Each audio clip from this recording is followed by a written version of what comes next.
कहानी की शुरुआत में हम अमेरिका के न्यूयॉर्क शहर को देखते हैं, जो पूरी तरह से वीरान हो चुका है। एक वक्त था कि न्यूयॉर्क शहर अपनी जगमगाती हुई रोशनियों के लिए जाना जाता था, लेकिन आज यह शहर पूरी तरह से एक खौफनाक सन्नाटे में डूबा हुआ है। चारों तरफ लावारिस गाड़ियां बिखरी पड़ी हैं, बिल्डिंग्स सुनसान खड़ी हैं और दूर दूर तक इंसान का नामो निशान तक नहीं दिख रहा। तो आखिर सवाल आता है कि क्या इस शहर के सभी लोग मर गए हैं, या फिर इस शहर में कोई ऐसी खतरनाक चीज घूम रही है जिसके डर से कोई भी इंसान बाहर नहीं निकल रहा। और इस सवाल का जवाब देने के लिए तभी हम शहर के बीचों बीच एक रेड कलर की कार को देखते हैं, जिसे इस फिल्म का हीरो रॉबर्ट फुल स्पीड से शहर की वीरान सड़क पर भगा रहा होता है। और रॉबर्ट के साथ वाली सीट पर उसका कुत्ता भी होता है, जिसका नाम सैम है। दरअसल ये दोनों शिकार की तलाश में होते हैं और तभी उन्हें सामने एक हिरणों का झुंड दिखाई देता है, जिसे देखकर रॉबर्ट उनके पीछे कार लगा देता है और हिरणों पर गोलियां चलाता है। लेकिन रॉबर्ट की एक गोली भी किसी हिरण को नहीं लगती और कुछ दूर आगे आने के बाद रॉबर्ट कार रोक देता है, क्योंकि सामने का रास्ता लावारिस गाड़ियों से ब्लॉक था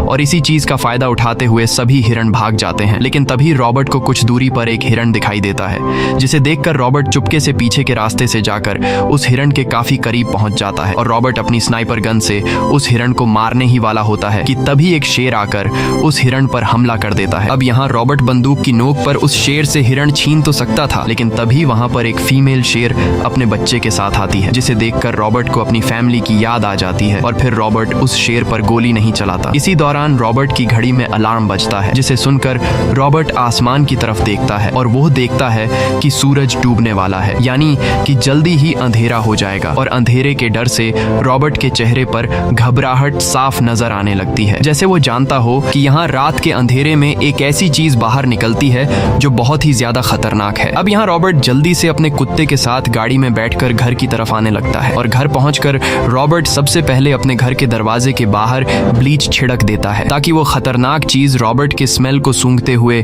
उसके घर तक ना पहुंच सके। अब अंधेरा होने से पहले रॉबर्ट जल्दी से अपने घर के सभी खिड़की दरवाजे बंद कर देता है और घर की सभी लाइट्स को बंद करके पूरे घर में अंधेरा कर देता है। जिसके बाद रॉबर्ट अपने कुत्ते के साथ चुपचाप बिना आवाज निकाले बाथ टब में सो जाता है और तभी घर के बाहर से काफी अजीब सी डरावनी आवाजें आने लगती हैं, जिसे सुनकर रॉबर्ट डर के मारे अपने मुंह पर हाथ रख देता है। तो आखिर वो क्या चीज है जिससे रॉबर्ट इतना ज्यादा डरा हुआ है और बाहर पूरा शहर वीरान हो गया है? दरअसल यहाँ जैसे ही रात का अंधेरा छा जाता है, तब बाहर की दुनिया इंसानों के रहने के लायक नहीं बचती, क्योंकि चारों तरफ खतरनाक ज़ॉम्बीज पूरे शहर में फैल जाते हैं और ये ज़ॉम्बी इंसानों को देखते ही मार डालते हैं। दरअसल इन ज़ॉम्बीज की शुरुआत आज से 3 साल पहले हुई, जहाँ इंसानों ने कैंसर की बीमारी के लिए एक ऐसा वायरस तैयार किया जिससे कैंसर की बीमारी तो ठीक नहीं हो पाई, लेकिन इस वायरस से इंसान इन्फेक्टेड होकर ज़ॉम्बीज में बदलने लगे और ये वायरस इतनी तेजी से फैलने लगा कि कुछ ही महीनों में इस वायरस ने दुनिया के 90% लोगों को इन्फेक्टेड कर दिया और वायरस से इन्फेक्टेड लोगों को डार्क सीकर्स कहा जाने लगा। और अब बस कुछ ही बचे कुचे लोग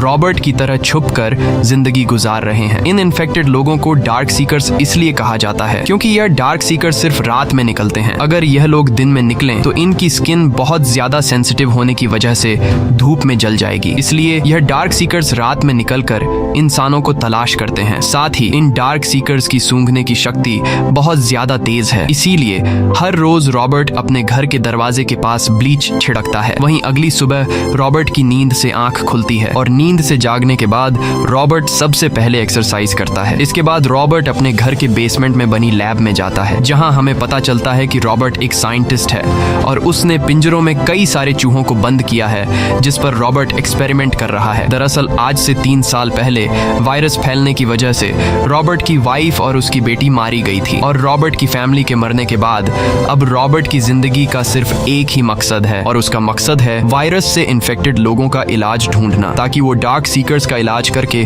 उन्हें वापस नॉर्मल इंसान बना सके। जिसके लिए रॉबर्ट ने कई एंटीडोट्स चूहों पर एक्सपेरिमेंट के तौर पर इस्तेमाल किए, लेकिन रॉबर्ट अभी तक एक परफेक्ट एंटीडोट बनाने में कामयाब नहीं हो सका। और आज जब रॉबर्ट इन्फेक्टेड चूहों को देखने आता है जिन्हें रॉबर्ट ने दवाई दी होती है, तो रॉबर्ट चूहों को देखकर बहुत ही मायूस हो जाता है, क्योंकि चूहों पर उसकी दवाई ने असर नहीं किया था और चूहे पहले की तरह बहुत ज्यादा एग्रेसिव थे। लेकिन तभी रॉबर्ट की जब आखिरी पिंजरे में बंद चूहे पर नजर पड़ती है तो वो हैरान रह जाता है, क्योंकि वो चूहा बाकी चूहों से बिल्कुल अलग और शांत था, जिसका मतलब कि वो चूहा ठीक हो रहा था और उस पर दवाई असर कर रही थी। ये देखकर रॉबर्ट खुश हो जाता है और उसे एक उम्मीद मिल जाती है। अब यहाँ रॉबर्ट उस दवाई का नंबर नोट कर लेता है जो दवाई रॉबर्ट ने इस चूहे को दी थी और अब पिछले कई महीनों की मेहनत के बाद रॉबर्ट ने एक परफेक्ट दवाई तैयार कर ली थी, लेकिन अब इस दवाई को रॉबर्ट को एक ज़ॉम्बी पर टेस्ट करना होगा, जिसके लिए रॉबर्ट को एक जिंदा ज़ॉम्बी को पकड़ना होगा, जो कि यह काम बहुत ही मुश्किल था। इसके बाद रॉबर्ट अपने डेली रूटीन की तरह सैम के साथ घर से बाहर निकल आता है और गाड़ी में बैठकर पास के एक स्टोर के पास गाड़ी रोकता है, जहां उसने खुद ही सिक्योरिटी गार्ड के तौर पर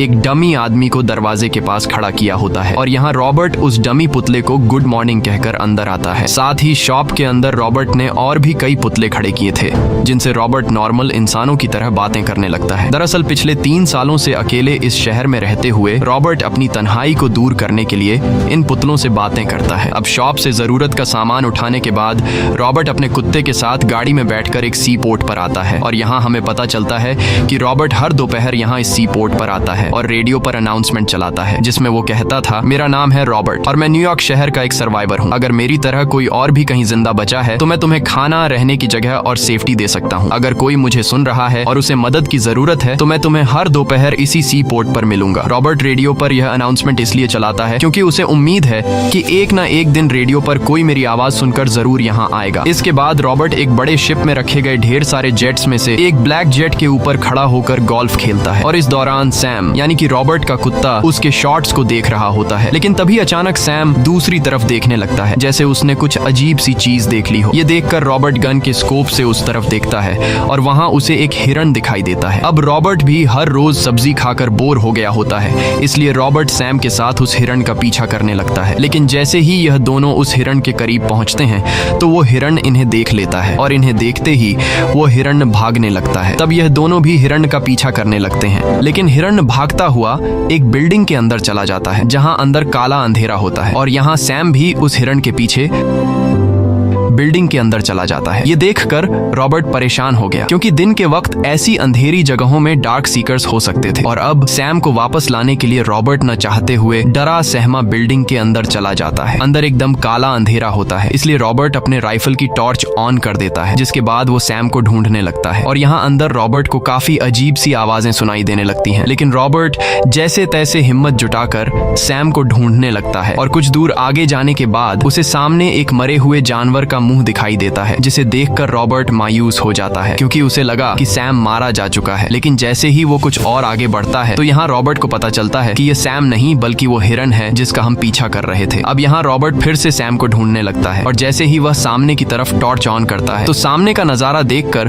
उसके गले में सांस अटक जाती है, क्योंकि सामने ढेर सारे डार्क सीकर्स दीवार की तरफ अपना मुंह करके खड़े हुए थे। यह देखकर रॉबर्ट जल्दी से राइफल की टॉर्च पर हाथ रखकर रोशनी बंद कर देता है। लकीली डार्क सीकर्स रॉबर्ट को देख नहीं पाते और रॉबर्ट की जान बच जाती है। अब यहाँ रॉबर्ट हल्के कदमों से पीछे हटते हुए दूसरे कमरे में चला जाता है, जहाँ उसे सामने एक टेबल के नीचे सैम नजर आ जाता है, जिसे देखकर रॉबर्ट उसके पास जाता है और उससे कहता है कि चलो हमें जल्द ही यहाँ से निकलना होगा, नहीं तो हम दोनों मारे जाएंगे। लेकिन डर के मारे सैम की वहाँ से निकलने की हिम्मत नहीं हो रही थी और सैम पीछे की तरफ कदम रखते हुए कहीं और देख रहा होता है, जैसे उसने कुछ देख लिया हो। अब सैम जिस तरफ देख रहा था उस तरफ जब रॉबर्ट राइफल की टॉर्च ऑन करता है तो उसे सामने एक डार्क सीकर्स दिखाई देता है जो इन पर हमला करने के लिए बढ़ रहा था। लेकिन उसके हमला करने से पहले ही रॉबर्ट उसे गोलियों से भून देता है, जिसके बाद रॉबर्ट सैम को लेकर वहां से भागने लगता है। लेकिन गोलियों की आवाज सुनकर सारे डार्क सीकर्स रॉबर्ट के पीछे लग जाते हैं और वह डार्क सीकर्स रॉबर्ट के काफी करीब पहुंच जाते हैं। अब जैसे ही रॉबर्ट खिड़की के करीब पहुंचता है तभी एक डार्क सीकर रॉबर्ट पर हमला कर देता है और अब यहाँ बाहर निकलने का दूसरा कोई रास्ता न पाकर रॉबर्ट सामने की खिड़की को तोड़कर बाहर कूद जाता है और साथ में ही उस डार्क सीकर को भी बाहर ले आता है और देखते ही देखते वह डार्क सीकर धूप में जलकर मारा जाता है। अब यहाँ रॉबर्ट के दिमाग में एक आइडिया आता है, क्योंकि उसे पता चल गया होता है कि यहाँ इस बिल्डिंग में और भी कई सारे डार्क सीकर्स छिपे हुए हैं और रॉबर्ट को अपनी बनाई हुई दवाई को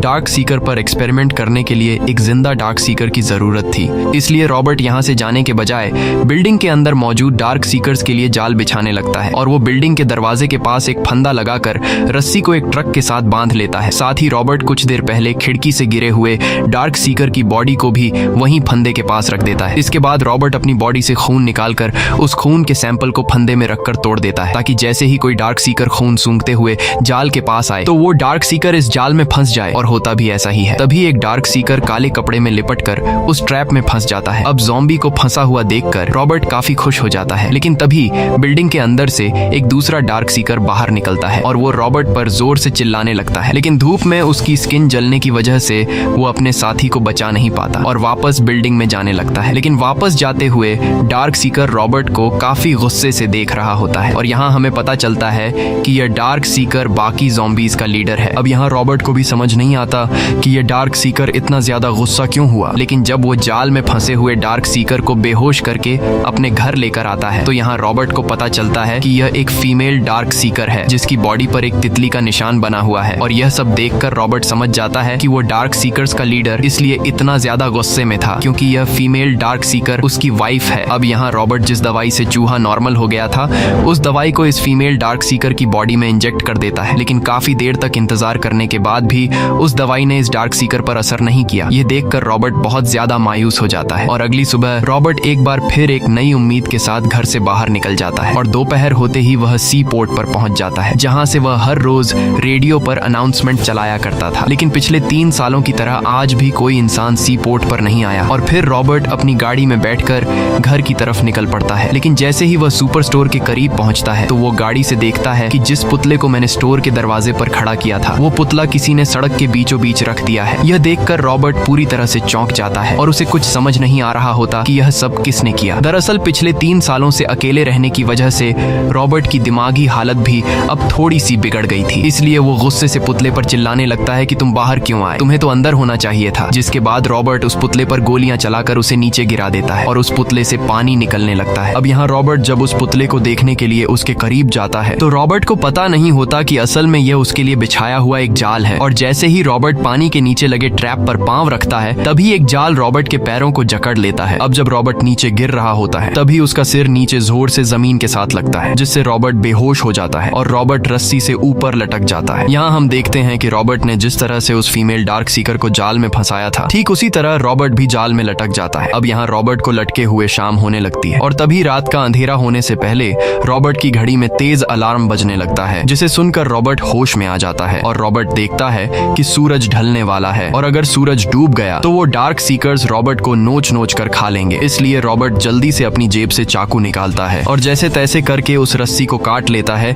जिससे वह लटका हुआ था, लेकिन नीचे गिरते हुए उसका अपना ही चाकू उसके पैर में घुस जाता है जिससे रॉबर्ट दर्द से चिल्ला उठता है। अब यहाँ रॉबर्ट का कुत्ता सैम सामने की बिल्डिंग की तरफ तेजी से भौंकने लगता है। यह देखकर रॉबर्ट समझ जाता है कि सामने टूटी हुई बिल्डिंग में डार्क सीकर्स अंधेरा होने का इंतजार कर रहे हैं। अब यहाँ रॉबर्ट हिम्मत जुटाकर घिसटते हुए पीछे अपने कार की तरफ जाने लगता है और तभी सामने की बिल्डिंग से डार्क सीकर्स का लीडर अपने 3 कुत्तों को रॉबर्ट के पीछे छोड़ देता है और ये 3 कुत्ते भी इन्फेक्टेड थे। अब यहाँ 3 कुत्ते रॉबर्ट को खाना तो चाहते थे लेकिन सड़क पर अभी भी सूरज की किरणें होने की वजह से वह आगे नहीं बढ़ पाते क्योंकि सूरज की रोशनी उन कुत्तों की स्किन को जला रही थी और जैसे ही सूरज पूरी तरह से ढल जाता है तो वह कुत्ते दौड़ते हुए सैम और रॉबर्ट पर हमला कर देते हैं। लेकिन यहाँ रॉबर्ट जल्दी से अपनी बंदूक निकालकर एक कुत्ते को मार डालता है, वहीं सैम भी दूसरे कुत्ते को खत्म कर देता है। लेकिन तभी आखिरी बचा हुआ कुत्ता रॉबर्ट पर हमला कर देता है और जैसे ही वो कुत्ता रॉबर्ट को काटने वाला होता है तभी सैम आकर उस इन्फेक्टेड कुत्ते पर हमला करके रॉबर्ट की जान बचा लेता है और यहाँ रॉबर्ट मौके का फायदा उठाते हुए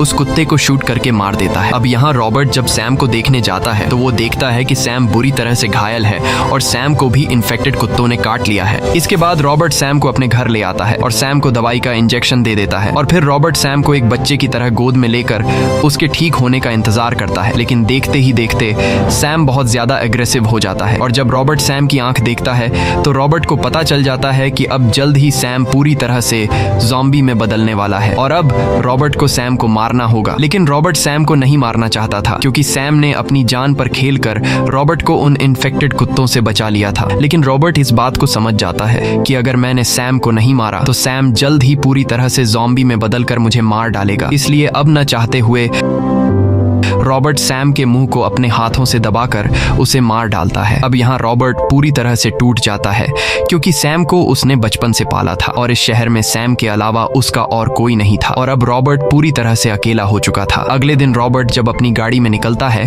तो वो अपने बगल वाले सीट में सैम को न पाकर गुस्से से पागल हो जाता है और बदले की आग में जलने लगता है। इसलिए रात होते ही वो सभी डार्क सीकर्स को मारने का प्लान बना लेता है और सी पोर्ट पर पहुंचकर वहां बैठ जाता है। अब अब रात को जब डार्क सीकर्स रॉबर्ट को सी पोर्ट पर बैठा हुआ देखते हैं तो सभी डार्क सीकर्स तेजी से रॉबर्ट की तरफ दौड़ने लगते हैं और यहाँ रॉबर्ट भी फुल स्पीड से गाड़ी चलाकर एक एक करके कई सारे ज़ॉम्बीज को उड़ा देता है। लेकिन ज़ॉम्बीज की तादाद कम नहीं हो रही थी और सभी ज़ॉम्बीज रॉबर्ट की गाड़ी को चारों तरफ से घेर लेते हैं, जिसके बाद यह लोग रॉबर्ट की गाड़ी को उल्टा पलट देते हैं और अब रॉबर्ट कुछ भी नहीं कर सकता था। साथ ही रॉबर्ट बुरी तरह से घायल भी हो गया था और तभी डार्क सीकर्स का लीडर गाड़ी के अंदर घुस जाता है और वो डार्क सीकर लीडर रॉबर्ट पर काफी गुस्सा होता है। अब जैसे ही वो डार्क सीकर रॉबर्ट को मारने वाला होता है तभी पीछे से एक बहुत ही तेज रोशनी चमकती है, जिसे देखकर सभी डार्क सीकर्स भाग जाते हैं। अब यहाँ एक लड़की रॉबर्ट को बेहोशी की हालत में गाड़ी से खींचकर बाहर निकाल लेती है और फिर रॉबर्ट को गाड़ी में बैठाकर उससे पूछती है कि तुम कहाँ रहते हो। तब यहाँ रॉबर्ट बुरी तरह से घायल होने की वजह से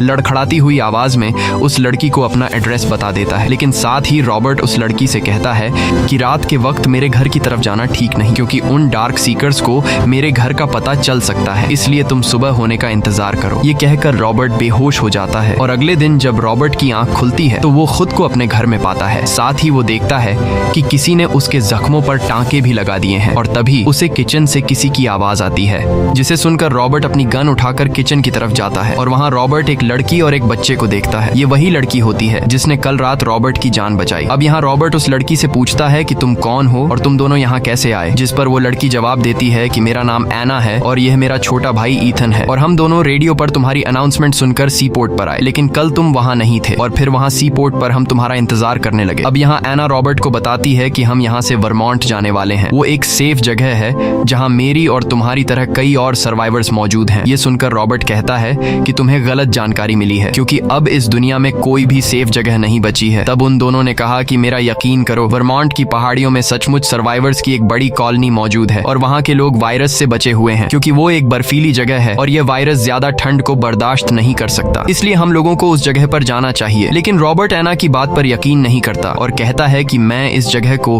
कभी भी छोड़कर नहीं जाने वाला हूँ और मैं हर हाल में यहाँ के इन्फेक्टेड लोगों को नॉर्मल करके ही रहूंगा। इसके बाद ये तीनों घर से बाहर निकल आते हैं और रॉबर्ट सुबह से इस बात को सोचकर परेशान होता है कि आखिर डार्क सीकर्स के पास इतना दिमाग कैसे आया कि उन्होंने मेरे ही जैसे एक जाल बनाकर मुझे उसमें फंसा लिया। और यहाँ रॉबर्ट डार्क सीकर्स की इतनी परफेक्ट प्लानिंग को देखकर हैरान रह जाता है, क्योंकि अब तक रॉबर्ट को यह लग रहा था कि डार्क सीकर्स बस सिर्फ एक जिंदा लाश है जो न सोच सकते हैं और न ही उनके अंदर कोई इमोशंस हैं। लेकिन अब रॉबर्ट को समझ आ जाता है कि ये डार्क सीकर्स भी हमारी तरह एक प्रजाति हैं। वहीं एना का छोटा भाई ईथन पानी में नहाते हुए कहता है कि यह पानी कितना ज्यादा ठंडा है। ये सुनकर रॉबर्ट के दिमाग में एक आइडिया आता है और फिर वो सीधा अपनी लैब में आकर उस फीमेल डार्क सीकर को बर्फ के ऊपर लिटा देता है। जैसा कि एना ने रॉबर्ट को बताया था कि वायरस ठंड में सर्वाइव नहीं कर सकता, इसीलिए अब रॉबर्ट उस फीमेल डार्क सीकर की बॉडी का टेम्परेचर कम करना चाहता है ताकि वो फिर से नॉर्मल इंसान में बदल जाए। इसी दौरान एना भी रॉबर्ट की लैब में आती है और एना देखती है कि रॉबर्ट ने सामने की दीवार पर ढेर सारे डार्क सीकर्स की फोटोज लगाई हुई हैं। यह देखकर एना रॉबर्ट से पूछती है कि इन सब डार्क सीकर्स का क्या हुआ, जिस पर रॉबर्ट बताता है कि मैंने इन सबको अपनी दवाई टेस्ट करने के लिए पकड़ा था, लेकिन यह सब टेस्ट के दौरान मारे गए। ये सुनकर एना मायूस हो जाती है और अब जैसे ही शाम होती है तो रॉबर्ट हर रोज की तरह घर के सभी खिड़की दरवाजे बंद कर देता है। और यहाँ एक बार फिर एना रॉबर्ट से कहती है कि अगर तुम हमारे साथ उस बर्फीले इलाके में चले जाते तो अच्छा होता। ये सुनकर रॉबर्ट गुस्से से एना से पूछता है कि तुम कैसे कह सकती हो कि वहाँ कोई सर्वाइवर कॉलोनी मौजूद है, तुम्हें इस बारे में किसने बताया। यह सुनकर एना ने कहा कि यह जो कुछ भी हो रहा है ये सब ईश्वर की मर्जी से हो रहा है। अगर उस दिन मैं रेडियो ऑन करके तुम्हारी अनाउंसमेंट नहीं सुनती तो तुम अभी जिंदा नहीं होते। ये सब ईश्वर का बनाया हुआ खेल था, इसलिए ईश्वर भी चाहता है कि तुम हमारे साथ उस बर्फीली पहाड़ी वाली जगह पर चलो। लेकिन यह सब सुनकर रॉबर्ट बहुत ज्यादा गुस्से में आ गया। उसने एना से कहा कि कान खोल कर सुनो, इस दुनिया में न तो कोई ईश्वर है और न ही यह सब किसी ईश्वर ने किया है। ये इंसानों की गलती है। इंसानों ने कैंसर की बीमारी को ठीक करने की दवाई बनाई, लेकिन उस दवाई से इंसान कैंसर की बीमारी से ठीक होने के बजाय उल्टा इन्फेक्टेड होकर डार्क सीकर्स में बदलने लगे। और अब हमारा काम यह है कि हम इन्फेक्टेड लोगों को वापस नॉर्मल करें। अब जब यह दोनों बातें कर रहे होते हैं तभी इन्हें बाहर से अजीब सी आवाजें सुनाई देती हैं, जिसे सुनकर रॉबर्ट एना से पूछता है कि कल जब तुम मुझे डार्क सीकर्स से बचाकर यहाँ लाई थी, क्या उस वक्त रात का टाइम था। जिस पर एना ने कहा तुम्हारा बहुत ज्यादा खून बह रहा था, इसलिए मुझे रात में ही तुम्हें यहाँ लाना पड़ा। ये सुनकर रॉबर्ट एना पर गुस्सा हो जाता है, क्योंकि एना की वजह से अब उन डार्क सीकर्स को इनके ठिकाने का पता चल चुका है। अब यहाँ रॉबर्ट घर की एक छोटी खिड़की से बाहर झांक कर देखता है और उसे पता चलता है कि बाहर ढेर सारे डार्क सीकर्स इसके घर की तरफ बढ़ रहे हैं। यह देखकर रॉबर्ट एना को ऊपर वाले रूम में जाने को कहता है और खुद रॉबर्ट पहले से बाहर खतरे के लिए लगाई गई बड़ी बड़ी तेज फ्लैश लाइट्स को ऑन कर देता है ताकि डार्क सीकर्स रोशनी को देखकर भाग जाए। लेकिन वो डार्क सीकर्स बड़ी चालाकी से एक इंसान की तरह दिमाग इस्तेमाल करते हुए उन सभी लाइट्स को गिराकर तोड़ देते हैं। अब जब लाइट से बात न बनी तो रॉबर्ट रिमोट कंट्रोल से घर के बाहर लगे बॉम्ब को ब्लास्ट कर देता है, जिसमें कई सारे डार्क सीकर्स मारे जाते हैं। लेकिन बॉम्ब ब्लास्ट की वजह से रॉबर्ट के घर के दरवाजे भी कमजोर हो गए और इस चीज का फायदा उठाते हुए एक डार्क सीकर रॉबर्ट के घर में घुस जाता है और रॉबर्ट पर हमला कर देता है। यहाँ वो डार्क सीकर रॉबर्ट को उठाकर दूर फेंक देता है, लेकिन तभी रॉबर्ट अपनी बंदूक उठाकर उस डार्क सीकर पर गोलियां चलाता है और बंदूक को देखते ही वो डार्क सीकर तेजी से दौड़ते हुए कमरे से बाहर निकल जाता है, जैसे उसे पता हो कि बंदूक कितनी खतरनाक चीज है। अब उस डार्क सीकर के बाहर निकलने के बाद रॉबर्ट ऊपर एना जिस रूम में होती है वहां जाता है और वहां रॉबर्ट देखता है कि एना और ईथन एक टेबल के नीचे छिपे हुए हैं, क्योंकि एक डार्क सीकर छत को तोड़कर कमरे के अंदर आ रहा है। अब यहाँ रॉबर्ट एना को बिल्कुल चुपचाप रहने को कहता है, पर तभी वो डार्क सीकर एना की आहट की आवाज सुन लेता है। अब जैसे ही वो डार्क सीकर एना को मारने के लिए जमीन पर आता है तब रॉबर्ट उसे गोलियों से भून कर मार देता है और तभी रॉबर्ट को फिर से बाहर से तेज चिल्लाने की आवाज सुनाई देती है। अब जब रॉबर्ट दरवाजे के एक छोटे से सुराख से बाहर देखता है तो बाहर उसे ढेर सारे और डार्क सीकर्स दिखाई देते हैं। साथ ही रॉबर्ट को डार्क सीकर्स का लीडर भी नजर आता है, जिसकी वाइफ को रॉबर्ट ने बेसमेंट में एक्सपेरिमेंट के लिए कैद रखा है। और यहाँ डार्क सीकर का लीडर जोर से चिल्लाकर सभी डार्क सीकर्स को हमला करने का ऑर्डर देता है। अब डार्क सीकर्स की इतनी बड़ी तादाद को अपने घर की तरफ आता हुआ देखकर रॉबर्ट जल्दी से एना को अपने साथ बेसमेंट में बने लैब में ले जाता है और बेसमेंट में पहुंचते ही रॉबर्ट कुछ ऐसा देखता है जिससे वो पूरी तरह से शॉक हो जाता है। यहाँ रॉबर्ट देखता है कि उसका एक्सपेरिमेंट कामयाब हो गया है, क्योंकि सच में उस फीमेल डार्क सीकर की बॉडी को बर्फ के ऊपर रखने की वजह से उसकी बॉडी से वायरस का असर खत्म होने लगा था और अब वो फीमेल डार्क सीकर ठीक होने लगी थी। लेकिन तभी बेसमेंट के अंदर सारे डार्क सीकर्स घुस आते हैं। ये देखकर रॉबर्ट जल्दी से अपने चेंबर के शीशे का दरवाजा बंद कर देता है, लेकिन वो डार्क सीकर्स रुकने का नाम ही नहीं ले रहे थे और वो चेंबर के शीशे को टक्कर मार मार कर तोड़ने की कोशिश करते हैं। ये देखकर रॉबर्ट डार्क सीकर्स को समझाने की कोशिश करता है और उनसे कहता है कि मैंने वायरस का इलाज ढूंढ लिया है, मेरे पास वैक्सीन है जिससे मैं तुम लोगों को वापस नॉर्मल इंसान में बदल सकता हूँ। लेकिन वो डार्क सीकर्स रॉबर्ट की कोई बात नहीं सुनते और सामने लगे शीशे को तोड़ने की कोशिश करते हैं। अब तभी वहाँ पर डार्क सीकर्स का लीडर आता है और वो बाकी डार्क सीकर्स को साइड पर करके खुद शीशे के ग्लास को तोड़ने लगता है। ये देखकर रॉबर्ट और एना बहुत ज्यादा घबरा जाते हैं, क्योंकि अब शीशे का ग्लास कमजोर हो चुका था और अगर एक और टक्कर वो डार्क सीकर ग्लास को मार देता तो शीशा चकनाचूर हो जाता। अब शीशे में क्रैक्स को देखते हुए रॉबर्ट और एना समझ जाते हैं कि अब हमारी मौत पक्की है। लेकिन तभी वो डार्क सीकर शांत हो जाता है और वो अपने खून से शीशे पर तितली का निशान बना देता है। ये देखकर रॉबर्ट सोच में पड़ जाता है, क्योंकि उसे याद आता है कि ये तितली का निशान तो इस फीमेल डार्क सीकर की बॉडी पर मौजूद है, जिसे मैंने एक्सपेरिमेंट के लिए कैद रखा है। और अब रॉबर्ट समझ जाता है कि ये फीमेल डार्क सीकर सामने खड़े डार्क सीकर की वाइफ है और ये डार्क सीकर्स का लीडर हमें कुछ नहीं कहना चाहता, वो तो बस अपनी वाइफ को अपने साथ लेकर जाना चाहता है। ये सब समझ आते ही रॉबर्ट अपनी बंदूक नीचे कर देता है और उस फीमेल डार्क सीकर की बॉडी से सारे इक्विपमेंट निकाल देता है, जिससे वो फीमेल डार्क सीकर वापस डार्क सीकर में बदलने लगती है। इसके बाद रॉबर्ट ने एना से दरवाजा खोलने को कहा। यह सुनकर एना ने घबरा कर रॉबर्ट से पूछा कि तुम पागल तो नहीं हो गए? अगर मैंने दरवाजा खोला तो ये डार्क सीकर्स हम सभी को मार डालेंगे। लेकिन रॉबर्ट कहता है कि ये डार्क सीकर्स हमें कुछ नहीं कहेंगे, जिस पर एना पूछती है कि तुम्हें कैसे पता कि ये डार्क सीकर्स हमें कुछ नहीं कहेंगे? तब रॉबर्ट एना से कहता है कि याद है तुमने मुझसे कहा था कि ये सब कुछ ईश्वर कर रहा है और अब मैं ईश्वर की बात मान रहा हूँ। ये सुनकर एना दरवाजा खोल देती है और फिर खुद ही रॉबर्ट उस फीमेल डार्क सीकर को बाहर डार्क सीकर्स के लीडर के पास लेकर जाता है। तब यहाँ बाकी डार्क सीकर्स रॉबर्ट पर काफी गुस्सा होते हैं, लेकिन डार्क सीकर्स का लीडर सभी को शांत करता है और यहाँ रॉबर्ट उस फीमेल डार्क सीकर को इंजेक्शन लगाकर उसे वापस होश में ले आता है और होश में आते ही